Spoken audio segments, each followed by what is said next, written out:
আজ healthy healthy pasta soup recipe নিয়ে হাজির হয়ে গেলাম। যখন খুব বেশি খিদে পেয়েছে অথচ হাতে একদম বেশি সময় নেই, তো ঝটপট এই রেসিপিটা বানিয়ে নিতে পারেন। আর এটা খেলে পেটও ভরবে, মনও ভরবে, আর সময়ও বাঁচবে। এখন রেসিপিটা বানানোর জন্য প্যানে অল্প একটু সাদা তেল দিয়ে দিলাম।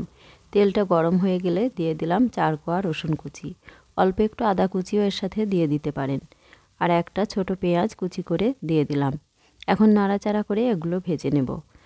তবে লাল লাল করে ভাজার কোনো প্রয়োজন নেই। জাস্ট কালারটা একটু চেঞ্জ হয়ে এলে দিয়ে দেব কাঁচা লঙ্কা কুচি। এই সময় হিটটা মিডিয়াম করে দিয়ে দিলাম। লঙ্কাটা একটু নাড়াচাড়া করে নিয়ে দিয়ে দিলাম গাজর কুচি।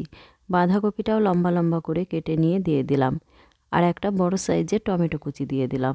এখন সব সবজিগুলো একটু নাড়াচাড়া করে ভেজে নেব। এখানে আপনাদের পছন্দ মতো যে কোনো সবজি ব্যবহার করতে পারেন। আবার সবজিটা না দিয়েও কিন্তু স্যুপটা বানিয়ে নিতে পারেন। স্বাদমতো একটু লবণও দিয়ে দিয়েছি। আর লবণটা দেওয়ার জন্য সবজিগুলো খুব তাড়াতাড়ি নরম হয়ে যায়। বাচ্চারা তো এমনিতে সবজি খেতেই চায় না, তো এইভাবে যদি সবজি দিয়ে পাস্তা বানিয়ে দেন বেশ তৃপ্তি করেই খেয়ে নেবে। আর শুধু বাচ্চা কেন, বাচ্চা থেকে বয়স্ক সকলেই তৃপ্তি করে খেয়ে নেবে। সবজিগুলো ভাজতে ভাজতে বেশ নরম হয়ে গেছে। এখন দিয়ে দিচ্ছি মটরশুঁটি। মটরশুঁটিটাও নাড়াচাড়া করে মিশিয়ে নেব। তবে এটা আর বেশি ভাজার প্রয়োজন নেই, খুব তাড়াতাড়ি সিদ্ধ হয়ে যাবে। সবজিগুলো ভাজা হয়ে গেছে। এখন দিয়ে দিচ্ছি গরম জল। জলটা দেওয়ার আগে হিটটা হাই করে দিতে হবে। আর জলটা একটু বেশি করেই দিতে হবে, যেহেতু স্যুপ বানাচ্ছি। আমি এখানে 3 কাপ জল দিলাম। আপনারা চাইলে আপনাদের প্রয়োজন মতো জলটা কমিয়ে বা বাড়িয়ে দিতে পারেন। আর জলটা ফুটে গেলে 1 কাপ পাস্তা দিয়ে দিলাম। এখন পাস্তাটা নাড়াচাড়া করে মিশিয়ে নিয়ে ঢাকা দিয়ে মিডিয়াম হিটে রান্না করে নেব। এইভাবে 3 মিনিট মতো ঢাকা দিয়ে রাখলেই পাস্তাগুলো সিদ্ধ হয়ে যাবে। আর সবজিগুলোও সিদ্ধ হয়ে যাবে। এখন ঢাকা খুলে আবারও একটু নাড়াচাড়া করে নিয়ে মিশিয়ে নিলাম। তারপর 1 চামচ সয়া সস দিয়ে দিলাম। তবে হাতের কাছে সয়া সসটা না থাকলে না দিলেও চলবে। আর দিয়ে দিলাম 2 চামচ টমেটো সস। এই টমেটো সসটা একটু বেশি করেই দিতে হবে। এখানে একটু চিলি সসও অ্যাড করে নিতে পারেন। তবে আমি যেহেতু কাঁচা লঙ্কা দিয়েছি আর গোলমরিচ গুঁড়ো দেবো, তাই আর চিলি সসটা ইউজ করলাম না। এখন অল্প একটু জলের সাথে 2 চামচ কর্নফ্লাওয়ার গুলে নিয়ে অল্প অল্প করে দিয়ে দেব। এখানে কর্নফ্লাওয়ারটা অবশ্যই দিতে হবে। কর্নফ্লাওয়ারটা দেওয়ার ফলে স্যুপটা বেশ ঘন হয়ে যায়। আর কর্নফ্লাওয়ারটা দেওয়ার আগে হিটটা লো করে দিতে হবে।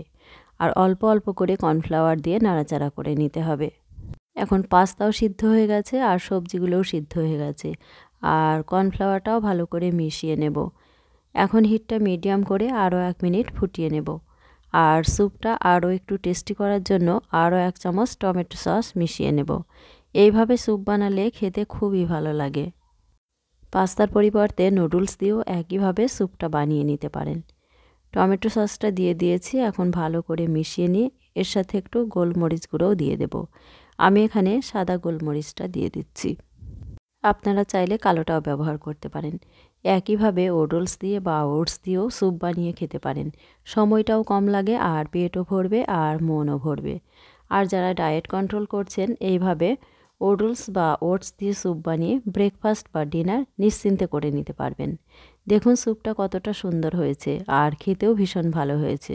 যেহেতু এটা হেলদি খাবার, তাই বাচ্চাদের টিফিনেও দিতে পারেন। আর শুধু বাচ্চা কেন, বাচ্চা থেকে বয়স্ক সকলেই মজা করে খেতে পারবেন। আশা করি আমার আজকের রেসিপি আপনাদের ভালো লেগেছে। ভালো লাগলে প্লিজ লাইক, কমেন্ট ও শেয়ার করুন। আর আমার এই ছোট্ট চ্যানেলটা সাবস্ক্রাইব করুন। সবাইকে অসংখ্য ধন্যবাদ।